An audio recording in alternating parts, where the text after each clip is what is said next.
Welcome to the coaching practice for coaching meeting for the softball, for BA Softball 2026. And I want to thank each and every one of you for volunteering to help run a team. I will say that getting coach volunteers and getting parents to step up is hands down the most difficult thing that we that we struggle with as an organization. So I truly appreciate each and every one of you volunteering to step up. Today, this meeting is just covering our in-house program, so I'll be focusing on that, and I'm going to speak for a few minutes about some rule changes and some things that you as coaches will want to know, and then I'm going to hand it off to Will Easton, who's one of our coaches at the mites level, to kind of walk through a practice and some drills to get more of the hands-on of like, how do I run a practice sort of thing. So I'm more of on the administrative side, and he's our athlete over there to actually run the practices. So the first thing I want to call out is that for those returning coaches, we had a moderately significant rework of the rulebook over the off season. So if you are a returning veteran and you say, oh, it's the same as last year, a lot of it's the same as last year, but you're going to want to reread it just to refamiliarize yourself with it, and don't just assume that it's the same. Some of the changes that we added that I'm going to highlight, and a lot of these are more geared toward the mites level versus the mini mites level, would be things like no throwing the bats. We ran into that problem during the mites tournament last year where a kid was throwing the bats. First time's a warning, second time we just call the player out. The rescheduling policy is significantly different than what we had last year. At the mini mites level, we don't reschedule. It's just if we get rained out, it sucks, but we move on with our lives. At the mites level, last year we would rely on the coaches to try to reschedule, find a common time. That got to be problematic, and so this year we're borrowing word for word the same policy that the baseball program uses. So if you have a rain out, the first rain out of a week is going to be scheduled for the following week's Friday night. So if you get your Thursday game is rained out, you're not going to turn around and play the next day. You'll play the next week's Friday. If you get really unlucky and you have a rainout on Tuesday and Thursday, you got two rainouts, well, the first game's still going to be the following Friday night, and then the second one is going to be the next day of Saturday, so you'll get back-to-backs. That's the automatic policy. If, on the other hand, you and the other team's coach get together and say, we hate this and neither one of us can make it, you can work out a replacement day between the two of you, so you can still fall back on that, but that's not the default policy. If you do that, please contact the coach, the scheduler, Ryan Locken. I don't believe he's here today, but he's in the rule book here, and he's also on the website for contacts. Another rule change is the lead runner rule. So if you have frequently what happens is if a runner gets halfway to the next base and then the play is called dead, you make a judgment call of whether or not they can complete running to the base, or if they've just turned the corner and then the play is called dead, they might get sent back to the previous base. Sometimes the kids get a little over-anxious and over-enthusiastic at running. We had some cases where the lead runner couldn't advance, but the tailing runner did try to advance, and there was some confusion, and it's quite clear and explicit in the rulebook now that if the lead runner doesn't advance, the trailing runner has to go back as well. For the mini mites level, it's a progression. So I believe for the mini mites level, we are starting off with the tee for about a third of the season, and then about a third of the way in, we're going to start moving to coach pitch, where kind of like from your knee or relatively short. And then by the end of the season, hopefully all of your players, by the last third of the season, it'll be 100% coach pitch, where you're backing up and trying to get them ready to move up to the mites level. So I believe our level director will be providing reminder emails of, hey, we're at about the time where you should be transitioning from this to this or from that to that. So you don't necessarily need to remember, but it's something to keep aware of.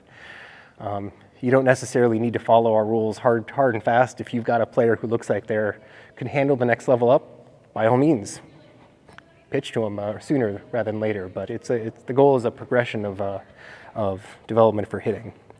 For mites, it is coach pitch from day one. We aren't going to have a tee at all. although we do provide AT in the bag, but that's for practice, not for game situations. The person pitching does not have to be a coach. It frequently is, but if you can't make it, or you've got a parent who says, I'm really good at pitching, and you decide that they're better, by all means, use whoever you have available to you. You get 5 pitches, and if you don't get successfully on base after 5 pitches, you are out. So there's no fouling. The idea of getting a foul pitch and a courtesy pitch or extra pitches, nope, 5 and done. One of the big changes we had from last year is advancing on overthrows. So we used to have rules that say that you could not advance on overthrows at first at the corners if they go out of bounds.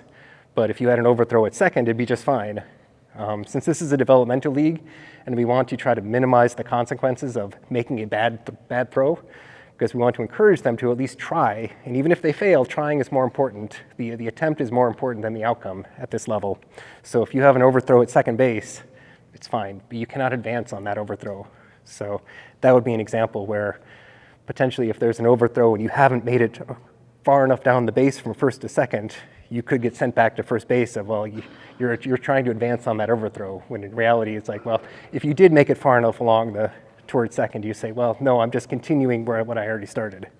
So it's a semi-competitive league, the level at the Mites, so it's kind of use your best judgment with the 2 coaches of what seems to be right. We don't have umpires at any of our in-house things until the tournament for the Mites at the end of the year. The dead ball rule, well, that's for those of you who are veterans from last year. We started with one rule and changed to a different rule. The rule for dead ball is a ball is considered live. I mean, if it's in the infield and you field the ball, I mean, it can be dead immediately. But if you get the ball out of the infield, or out of the baselines, I should say, the ball is considered live until the fielder can throw it back into the infield. So the ball has to cross back into the baseline towards home base, or is controlled by an infielder player, even if the infielder is out of the baseline. So the idea is to try to minimize some chaos. We had a lot of chaos of people exploiting the way the rule was phrased, so we ended up having to change the rule midway through the season. So, and that wasn't fun for anybody. Some changes to the equipment bag. Helmets, we used to have 5 helmets. The bags, the zippers were breaking, and because there was too much stuff being jammed in there, so we dropped that down to 4 helmets. A lot of your kids are already, especially at the Mites, mini Mites, maybe not as much, but a lot of your kids are already going to have their own helmets already. So these are just helmets, hitting helmets that are required for use, but they can use their own, and if they have them, they should use their own. We changed from having a bag of balls to having a bucket of balls. So it is impossible to fit this bucket of balls into the coach's bag. I think between the helmets and the bag of balls, that's why our zippers were breaking. So now it's going to be challenging to try to do that again. And finally, one more note on equipment, which is more of like at the fields. Coaches, for game days, which for mini Mites are going to be most of the days are going to be game days, and most of our games at all levels, it is the coach's responsibility or to find a volunteer parent to set up the bases ahead of time. On your in-house rule book, which is in your packet, there's a cheat sheet on the back that says what your distances are. Mini Mites are at 55 feet. Actually, mini Mites and Mites are both at 55 feet. Some of the fields at St. Bonnie for the mini Mites have balcos, so you can just plop them right in. The balcos are new, reinstalled pegs, so if you just take the cap off and put the base in, it's going to be really wobbly. So there's a little shovel in all of the base boxes that you might have to dig around to kind of clear out the dirt so that when you put the base on, it'll sit flush with the ground. Use your best judgment. If it looks wobbly and unsafe, then keep working at it. For other fields like the Mites levels, Reynolds and Poplar Bridge, we don't have balcos, so it's pound in bases. So you end up having to get out a tape measure, which is again in the base box, and just measure it from home base out 55 feet.